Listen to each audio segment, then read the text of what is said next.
Hey everyone, welcome to my channel function lovers. तो चलिए आज मैं आपके साथ function fan fiction force marriage with mafia king का लास्ट पार्ट शेयर करने वाली हूँ। तो चलिए आज का पार्ट हम शुरू करते हैं। इससे जो पहले वाला पार्ट था उसमें हमने देखा था हमारे प्यारे से बीजिंग ने एक बेबी बॉय को बर्थ दिया था, जिसके बाद वांगजी बहुत इमोशनल हो गया था और वो बहुत ही केयर कर रहा था बीजिंग की। बीजिंग अभी सोया हुआ था। लाइन किरण जब आते हैं तो देखते हैं कि वांगजी अपने बेबी की केयर कर रहा है। बीजिंग सो चुका है क्योंकि वो बहुत थक गया था, इसीलिए लाइन किरण आता है और फिर वो वांगजी से बोलता है कि वांगजी आराम कर ले, बेबी की केयर वो रख लेगा। लेकिन वांगजी बोलते नहीं डैड प्लीज आप आराम करिए, मैं रख लूंगा। लेकिन लाइन किरण बोलता है वांगजी बेटा यहाँ। वांगजी फिर अपने डैड के पास चला जाता है। लायन किरण वांगजी का सर अपनी गोद में रखता है और उसे पैट करने लगता है। वांगजी काफी दिनों बाद ऐसे सो रहा था तो उसे अच्छा लगता है और कुछ ही देर के बाद वांगजी सो जाता है। फिर लायन किरण देखता है कि वांगजी सो गया है। कुछ देर वो ऐसे ही पैट करता है लैन को। फिर वो विंग की ओर देखता है जो कि बहुत ही प्यारे तरीके से सो गया था और उनका बेबी भी सो गया था। लायन किरण स्माइल करता है, फिर वांगजी को अच्छे से बेड पर वहीं रखता है, यानी उसके सर को सोफे पर रख देता है क्योंकि वे यिंग जो वांगजी जो था वो काउच पर ही सो गया था, इसीलिए काउच बहुत बड़ा था, ऐसे नहीं कि छोटा था, बड़ा था काफी, तो एक व्यक्ति आराम से सो सकता है। लैन क्रैन फिर उठता है, एक एक ब्लैंकेट निकाल कर लेकर आता है और उसके बाद वांगजी को अच्छे से उससे कवर कर देता है। इसके बाद लायन किरण जाता है और विंग को चेक करता है। वीजिंग भी अच्छे से था और लायन किरण अच्छे से वीजिंग को भी कवर कर देता है और उसकी बेबी को देखता है जो वो भी अब सो चुका था। लायन किरण स्माइल करता है और बोलता है गुड नाइट। इसके बाद वो रूम से बाहर आता है। रूम से बाहर आने के बाद लायन किरण सोचता है कि उसे एक बार लैन सीजन को भी चेक कर लेना चाहिए, तो फिर इसीलिए वो लैन सीजन के रूम की ओर चले जाते हैं। 5 मिनट के बाद ही वो लैन सीजन के रूम के पास आते हैं तो देखते हैं कि जियांग जेंग बाहर था, उसकी गोद में उसका बेबी था और वो उसे चुप करवा रहा था और इधर उधर खिला रहा था, उसके साथ खेल रहा था। लैन किरण को जब जियांग जेंग देखता है तो बोलता है अंकल आप यहाँ। लैन किरण बोलता है हाँ बेटा, तुम बाहर क्या कर रहे हो इतनी रात को। जियांग जेंग बोलता है हाँ डैड, वो सचिन सो रहे थे तो मैं नहीं चाहता उन्हें डिस्टर्ब हो। बेबी रो रहा था तो मैं उसे बस बाहर ले आया ताकि वो सचिन को डिस्टर्ब ना करे। आजकल वो ज़्यादा अच्छे से सो भी नहीं पा रहा है। लैन किरण जब ये सुनता है तो बोलता है ओह अच्छा ठीक है बेटा, कोई बात नहीं। फिर वो देखता है कि अब बेबी सो चुका है। लैन किरण बोलता है बेटा अब ये सो गया है तो तुम भी जाके सो जाओ। जियांग जेंग बोलता है ठीक है अंकल।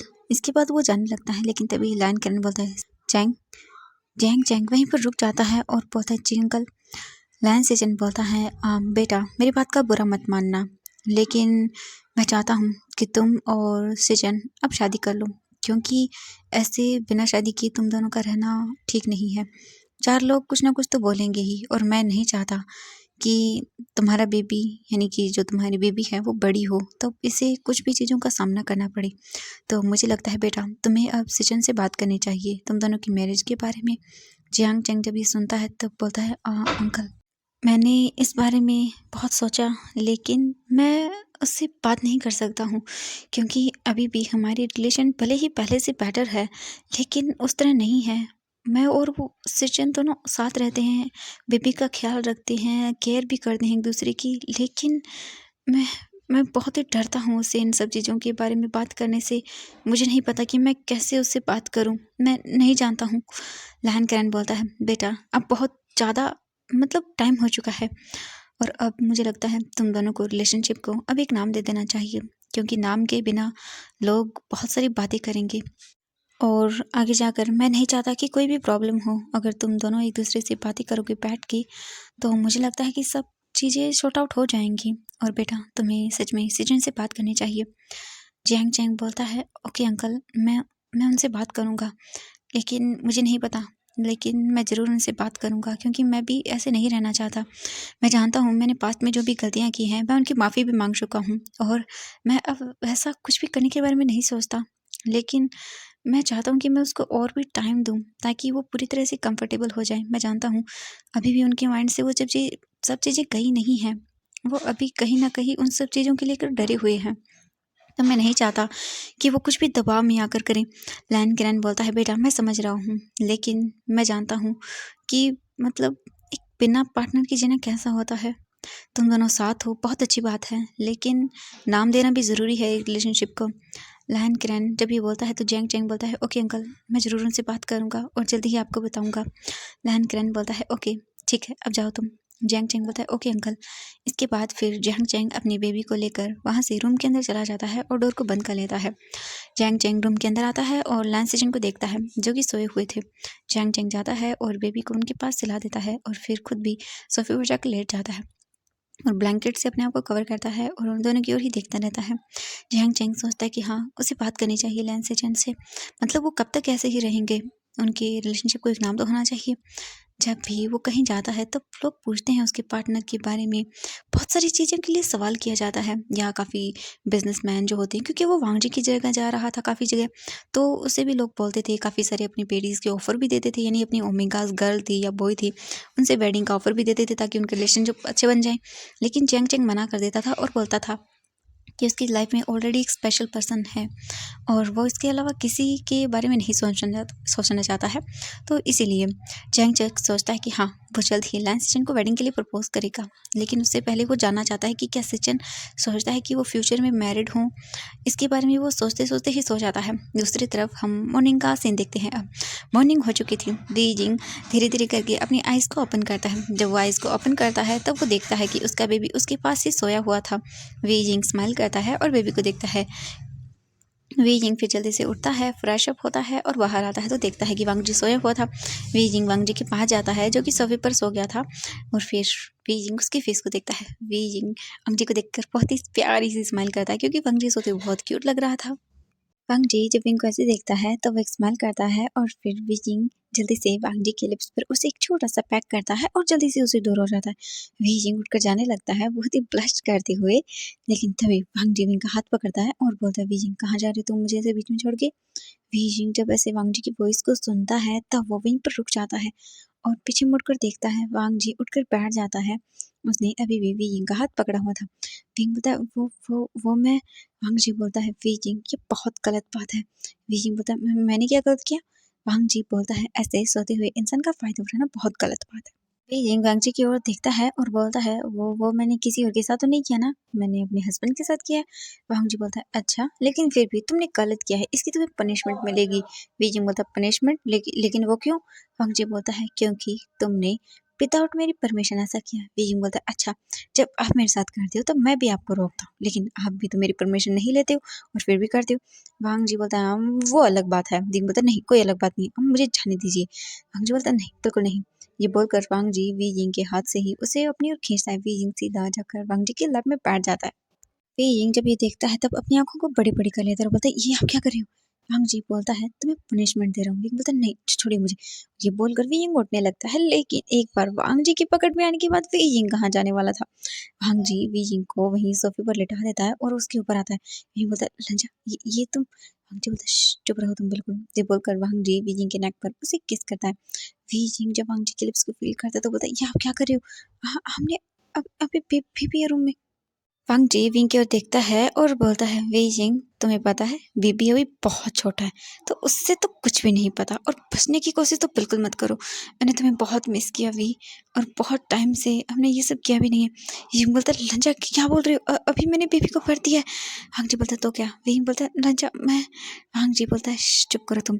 और वो विजिंग के नेक पर उससे अब तो और भी ज्यादा वेट किसेस करने लगता है, जिससे विजिंग को टिकलिंग फील हो रही थी। विजिंग वांगजी के फेस को दूर कर रहा था, लेकिन वांगजी मानने वालों में से कहाँ था। वो तो विंग को टीज किया जा रहा था, बार बार उसकी बॉडी पर उसे किस किया जाता। वांगजी विजिंग के एक हाथ को पकड़ता है और उसे पैर पर पिन करता है। विजिंग जब देखता है कि उसका एक हाथ वांगजी ने पकड़ा है तो विजिंग अपने दूसरे हाथ का यूज करता है, लेकिन वांगजी विजिंग के फिर दोनों हाथ को पकड़ता है और ऊपर काउच पर पिन कर देता है। विजिंग बोलता है रंजा प्लीज मत करो। वांगजी बोलता है विजिंग मैंने बोला ना, अब प्लीज मैं आउट ऑफ कंट्रोल हूँ। बीजिंग ये सुनकर ना बहुत ही मतलब डरी हुई आंखों से वांगजी को देखता है, क्योंकि वो जानता है अभी उसे पेन हो रहा है क्योंकि बेबी ने बढ़ दिया, और ऊपर से वांगजी ये इसका कौन सा दिमाग का तार छिड़ गया है अब, जो ये क्या कर दिया। बीजिंग सोचता है उसने गलती की, मॉर्निंग को ऐसे लैंसन को छेड़ के नहीं, उसे नहीं करना चाहिए था, लेकिन जो अब हो गया सो हो गया। वांगजी को कोई नहीं रोक सकता। वांगजी वीजिंग के शर्ट के बटन को ओपन कर देता है और उसकी चेस्ट पर उसे किस करने लगता है। वीजिंग वांगजी की लिप्स को बस फील करता जा रहा था। वी यिंग बस काफ़ी देर तक ऐसा ही फील करता है। वांग जी उसे काफ़ी देर तक ऐसे ही किस करता है, लिक करता है, सक करता है। इसके बाद वांग जी फिर वी यिंग के ट्राउज़र के पास आता है और वो अपने माउथ से ही जिन के ट्राउज़र को ओपन करता है। फिर वी यिंग की ओर देखता है और एक डेविल स्माइल देता है। वांग जी वी यिंग के ऊपर आता है और फिर वो उसके लिप्स पर दोबारा से उसे किस करना शुरू कर देता है। वांग जी वी यिंग पूरी तरह से किस के अंदर मेल्ट हो चुके थे।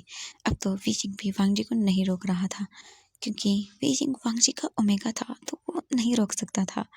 वांग जी वी यिंग को ऐसे ही किस करता है, फिर उसके नेक पर आता है, उसे दोबारा से वहाँ नेक पर किस करता है। इससे पहले कि वी यिंग के अंदर वांग जी खुद को एंटर करवा पाता, वी यिंग का जो बेबी बॉय है वो ज़ोर-ज़ोर से रोने लगता है। वांग जी वी यिंग दोनों अपनी आइज़ को ओपन करते हैं और एक दूसरे की ओर देखते हैं और फिर बेड की ओर देखते हैं, जहाँ पर उनका लिटिल बेबी सोया हुआ था। वी यिंग ये देखकर बहुत ही पैनिक कर जाता है और बोलता है, हटिए जल्दी। वांग जी जल्दी से वी यिंग के ऊपर से साइड होता है। वी यिंग जल्दी से अपने ट्राउज़र को ठीक करता है, यानी कि उसे अच्छे से लगाता है। फिर वो भागते हुए अपने बेबी के पास जाता है और उसे देखता है और उसे गोद में लेता है और बोलता है, हाँ मेरी बेबी, बेबी क्या हुआ, रो क्यों रही हो। वी यिंग उसे चुप कराने लगता है और वांग जी अपने आप को देखता है और बोलता है, ओ गॉड मैं क्या करूँ। वांग जी अपनी हालत देखता है, क्योंकि वो पूरी तरह से अराउज हो चुका था। वांग जी जल्दी से उठता है बेड से और वो वॉशरूम में चला जाता है। वी यिंग देख रहा था, लेकिन वो कुछ भी नहीं कर सकता था। वी यिंग बेबी को चुप करवाता है। फिर वी यिंग बेबी को अच्छे से वहाँ बेड पर रखता है। जब देखता है कि बेबी आराम से मतलब चुप हो गया है बिल्कुल ही, तो वी यिंग उठता है और वॉशरूम के डोर के बाहर जाता है और नॉक करता है। अंदर वांग जी था, वो बोलता है, हाँ। वी यिंग बोलता है, आप ठीक तो है ना। तो वांग जी बोलता है, हाँ वी मैं बिल्कुल ठीक हूँ, चिंता मत करो तुम। वी यिंग बोलता है, ओके। फिर वांग जी अंदर से शावर लेता है, कुछ देर के बाद बाहर आता है तो देखते हैं कि वी यिंग वहीं सोफे पर बैठा हुआ था और डोर की ओर ही देखता जा रहा था। वी यिंग आता है और बोलता है, वो सॉरी। वांग जी बोलता है, कोई बात नहीं वी, मैं ठीक हूँ, तुम चिंता मत करना। वी यिंग बोलता है, ओके। फिर वांग जी जाता है, अच्छे से रेडी होता है। रेडी होने के बाद वो विंग को देखता है, फिर विंग रूम में मतलब वॉशरूम में चला जाता है, वो रेडी होता है। तब तक उनका जो बेबी था वो भी अब रोने लगता है। वांग जाता है, उसे गोद में लेता है और वो नीचे चला जाता है। नीचे जब आता है तो देखता है कि लायंस एजेंट बैठे हुए थे, उनकी गोद में उनकी प्यारी लिटिल सी बेबी थी। वांग जी उनके पास जाता है और बोलता है, वाह ये उठ गई। लायंस एजेंट बोलते हैं, हाँ वांग जी। वांग जी फिर देखता है उस बेबी को और उसके साथ खेलने लगता है और उसकी गोद में उसका खुद का बेबी भी था। वो तो चुपचाप था, लेकिन वो जो गर्ल वो बेबी थी जैंग लैंस एजेंट की, वो बहुत ही ज़्यादा मतलब वांग जी को देख देख के स्माइल कर रही थी, उनके साथ खेल रही थी। तो लैंस एजेंट को भी बहुत हैप्पीनेस फील होती है कि हाँ, मतलब वो बहुत अच्छा है। इसी तरह से उनका वो टाइम बीत जाता है, विंग भी नीचे आता है, फिर वो सब बैठकर ब्रेकफास्ट करते हैं। ब्रेकफास्ट कर लेने के बाद जैंग जैंग बोलता है कि सर मुझे आपसे कुछ बात करनी है। वांग जी बोलता है, हाँ बिल्कुल। इसके बाद जैंग जैंग वांग जी को अपने साथ लेकर जाता है और उसे काफ़ी सारी चीज़ें अपने ऑफ़िस की दिखाता है। वांग जी बोलता है कि हाँ, ये बहुत अच्छा है। अब मैं कुछ टाइम के बाद सोच रहा हूँ ऑफ़िस जॉइन कर लूँ, क्योंकि अब वे यिंग भी रिकवर हो गया है, तो मुझे लगता है जॉइन कर लेना चाहिए। तो लैंस जियांग चैंग बोलता है कि हाँ, ठीक है सर, मैं बहुत खुश हूँ आप वापस जॉइन करें। जियांग चैंग ये बोलकर वहाँ से चला जाता है। ऐसे ही धीरे-धीरे करके उनका टाइम बीत रहा था। वहीं दूसरी तरफ जियांग चैंग बहुत ही ज़्यादा टेंशन में रहने लगा था। लैंस जिन देख रहे थे, लेकिन वो कुछ भी नहीं कर रहे थे। जियांग चैंग सोचता है कि उसे कैसे लैंसजन को बोलना चाहिए कि वो उसे वेडिंग करना चाहता है, क्योंकि वो बहुत ही हेजिटेट कर रहा था। उसके लिए तो यही बहुत बड़ी बात थी कि जियांग चैंग को लैंसजन ने माफ़ कर दिया, लेकिन अब वो कैसे बोले उनसे, उसे समझ नहीं आ रहा था। इसी तरह से वो मतलब अब तो घर भी बहुत देरी से आने लगा था। हालाँकि वो ऐसा नहीं करना चाहता था, पर वो क्या करे? उसके माइंड में ये सब चीज़ें घूमती रहती थी और वो अपने माइंड में ये सब चीज़ें न लाए, इसके लिए ज़्यादा से ज़्यादा मतलब वर्क करने लगा था। जहाँ पे मीटिंग होती थी, वो मतलब चला जाता था, वांग जी को ज़्यादातर जाने नहीं देता था। और वांग जी भी बहुत इम्प्रेस था जियांग चैंग के वर्क से, क्योंकि उन्हें बहुत सारे न्यू प्रोजेक्ट मिल रहे थे। जियांग चैंग के पास काफ़ी ज़्यादा न्यू आइडियाज़ थे और वांग जी उनसे बहुत ही ज़्यादा इम्प्रेस हो चुका था। वहीं दूसरी तरफ वांग जी और विंग की लाइफ भी बहुत अच्छी चल रही थी। हालाँकि वो दोनों एक-दूसरे से अब उतना कनेक्ट नहीं हो पाते थे या उतनी बातें नहीं कर पाते थे जितनी पहले करते थे, क्योंकि अब बेबी था उनका, तो मतलब उसे सँभालने में टाइम लगता था और हालाँकि वो दोनों मतलब काफ़ी बातें नहीं कर पाते थे और टाइम भी स्पेंड नहीं कर पाते थे। इसीलिए काफ़ी दूरियाँ तो थी, लेकिन वैसी दूरियाँ नहीं बोल सकते। वो बातें भी अच्छे से करते थे, लेकिन मतलब हो जाता है कि बेबी आता है तो काफ़ी सारी चीज़ें हम नहीं कर पाते। तो वही उन दोनों के साथ था। ऐसे ही एक दिन जियांग चैंग डिसाइड करते कि हाँ, वो उसे बोल देगा अब तो। इसीलिए जियांग चैंग घर जल्दी आता है। और वो मतलब विकिंग की जो डैड थे, इनकी लैन केरन जो थे उनसे काफ़ी सारी चीज़ों के बारे में बोलता है उन्हें, तो जैंग जैंग की बातें सुनने के बाद लैन केरन जो थे वो बोलती ठीक है बेटा, तुमने जैसा कहा मैं बिल्कुल वैसा करूँगा। लैन केरन जब ये बोलता है तो जैंग जैंग बहुत हैप्पी हो जाता है। इसके बाद लैन केरन जाते हैं और लैन से जिन की ओर देखते हैं जो कि वहाँ बैठे हुए थे और अपनी बेबी के साथ खेल रहे थे। जैंग जैंग के पास जाकर आई मीन लैन से जिन के पास जाकर वो बैठ जाते हैं और उनसे बातें करने लगते हैं। काफ़ी देर हो जाती है, जैंग जैंग रूम में था, वो क्या कर रहा था ये तो वही जाने। ऐसे ही बहुत टाइम हो जाता है। लैन केरन लैन सेजन को वहीं पर बिजी रखते हैं, कभी वो कुछ करने के लिए बोलते हैं, कभी कुछ करने के लिए बोलते हैं, कहीं वो बेबी को यहाँ घुमाने के लिए बोलते हैं। तो मतलब ऐसे करके बहुत सारी चीज़ें लैन केरन करवाता है लैन सेजन से। फिर फाइनली 3 घंटे हो जाते हैं। जैंग जैंग लैन सेजन बोलता है कि अब मुझे रूम में जाना चाहिए डैड, मैं बहुत थक गया हूँ। लैन केरन देखता है और फिर कुछ सोचकर बोलता है अच्छा ठीक है बेटा, जाओ तुम। इसके बाद लैन केरन फिर देखता है और बोलता है क्या बेबी को मैं रखूँ कुछ देर के लिए, क्योंकि बेबी अभी भी जगी हुई थी और वो खेल रही थी। लैन सिचन बोलता है ओके डैड कोई बात नहीं। इसके बाद वो बेबी को लैन केरन को दे देता है। लैन केरन बेबी के साथ खेलने लगता है। जैंग जैंग लैन सिचन वहाँ से उठते हैं और फिर वो अपने रूम में आते हैं और डोर को ओपन करते हैं। डोर को जब ओपन करते हैं तो देखते हैं कि रूम में कोई नहीं था, बिल्कुल अंधेरा था। लैन सिचन ये देखकर बोलते हैं जैंग तो तुम अंदर हो क्या, ये रूम में लाइट क्यों नहीं है। जैंग जैंग कुछ भी नहीं बोलता, वो वहीं पर था। लायन से चैन बोलते लाइट क्यों नहीं है, और वो ऐसे दीवार के सहारे मतलब जो डोर था उनको वहीं चलने लगते क्योंकि वहीं पर स्विच था एक लाइट का। तो जैंग जैंग सब देख रहा था। लायन किरण जाते हैं और लाइट को ऑन कर दिया और बोलते हैं जैंग तुमने लाइट क्यों ऑफ करके रखी है। ये बोलकर जैसे ही वो पीछे मुड़ते हैं तो वो देखकर शॉक हो जाते हैं क्योंकि पूरा रूम बहुत ही ब्यूटीफुली डेकोरेट था। ये देखकर लायन से चैन बोलते हैं ये सब क्या है। फिर उनकी नजरें जैंग जैंग पर जाती हैं जो वहीं बैठ खड़ा हुआ था। जैंग जैंग देखकर बोलता है वो मैं। लैन से जैंग बोलते हैं जैंग ये सब मतलब वो सब चीज़ें देख रहे थे। जैंग जैंग लैन से जैंग के पास आता है और बोलता है वो मैं तुमसे पूछना चाहता था कि मैं। जैंग जैंग मतलब बोल ही नहीं पा रहा था, वो हेजिटेट कर रहा था। लैन से जैंग एक डीप ब्रीथ लेते हैं और बोलते हैं जैंग तुम मुझसे बोल सकते हो। जैंग जैंग फिर बोलता है कि हाँ ठीक है। इसके बाद फिर वो लैन से जैंग की ओर देखता है और बोलता है मैं तुमसे माफ़ी मांगना चाहता हूँ। इतने सालों में मैंने जो भी प्रॉब्लम्स क्रिएट की हैं, आई मीन इतने मतलब टाइम में जो मैंने किया था, आई एम सॉरी। उसके लिए आई एम रियली सॉरी। मैं जानता हूँ मैं कभी भी उन चीज़ों की भरपाई नहीं कर सकता हूँ, लेकिन मैं चाहता हूँ कि हम एक न्यू लाइफ शुरू करें। तो प्लीज़ क्या तुम मुझे माफ़ कर दोगी। और मैं तुमसे ये भी बोलना चाहता हूँ कि मैं कभी भी इसके बाद तुम्हें हर्ट नहीं करूँगा। I am sorry. मैं दिल से माफ़ी मांगता हूँ। लैन सेजन उसकी ओर देखते हैं और फिर बोलते हैं कि हाँ मैंने कहा था कि मैंने तुम्हें माफ़ कर दिया है, लेकिन कहीं ना कहीं अभी भी मेरे अंदर वो सब चीज़ें हैं, मैं भूल नहीं सकता हूँ उन्हें। जैंग जैंग बोलता है कि हाँ मैं जानता हूँ तुम्हारे लिए भूलना आसान भी नहीं होगा और मैं जानता हूँ ये पूरी लाइफ नहीं भूल पाओगे तुम, लेकिन क्या हम एक न्यू लाइफ शुरू कर सकते हैं प्लीज़। लैन से जैन बोलते हैं हाँ मैं चाहता हूँ कि हम एक न्यू लाइफ शुरू करें। ये सुनकर जैंग जैंग बहुत ही खुश हो जाता है और वो जल्दी से नीचे घुटनों के बल बैठ जाता है और अपने पॉकेट से वो एक रिंग निकालता है और बोलता है विल यू मैरी मी। जब लैन से जिन ये सुनते हैं तो वो फ्रीज हो जाते हैं। उनकी आंखों में मतलब आंसू आने लगते हैं और वो देखने लगते हैं। जैंग जैंग बोलता है प्लीज़ क्या क्या तुम करोगे। मैं जानता हूँ मैं बहुत ही पागल हूँ, स्टूपिड हूँ, इडियट हूँ, बहुत ही बकवास हरकतें मैंने की हैं, बहुत ही एक नंबर का घटिया इंसान हूँ मैं। क्या फिर भी तुम मुझे अपनी लाइफ में एक मौका दोगी, तुम्हारे बेबी को मुझे वो अपनी लाइफ में लाने दोगी। क्या तुम खुद मेरी लाइफ में आओगे। मैं वादा करता हूँ मैं कभी तुम्हें हर्ट नहीं करूँगा, हमारी बेबी का अच्छे से ख्याल रखूँगा। मैं दिन रात मेहनत करूँगा, तुम्हें हर वो चीज़ ला के दूँगा जो तुम डिज़र्व करते हो, और हमेशा तुम्हें खुश रखने की कोशिश करूँगा। हर वो चीज़ तुम्हें दूँगा जो तुम चाहते हो, हर वो चीज़ करूँगा तो तुम बोलोगे। लैन सिचन ये सब सुन रहे थे और उन्हें अच्छा लग रहा था और वो धीरे से फिर अपने सिर को हमें हिला देते हैं।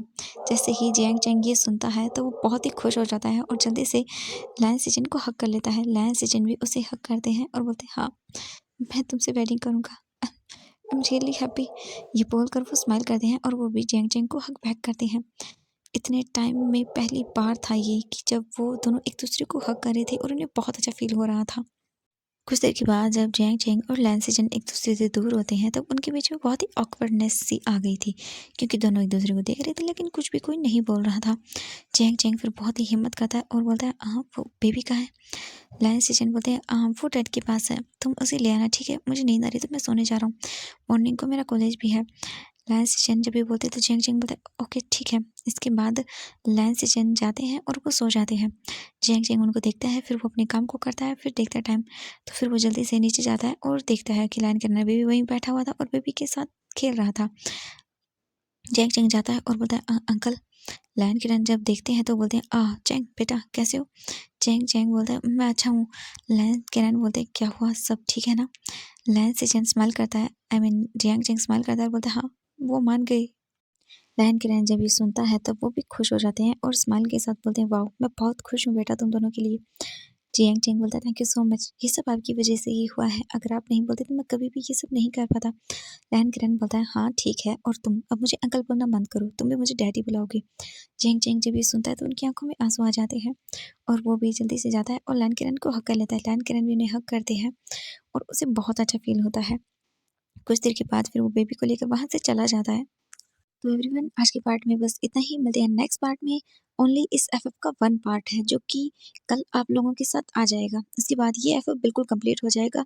मुझे लगा था ये एक ही पार्ट में ख़त्म हो जाएगा लेकिन ये हुआ नहीं, तो मुझे एक और पार्ट बनाना पड़ेगा। तो चलिए फिर मिलते हैं, बाय बाय एवरीवन।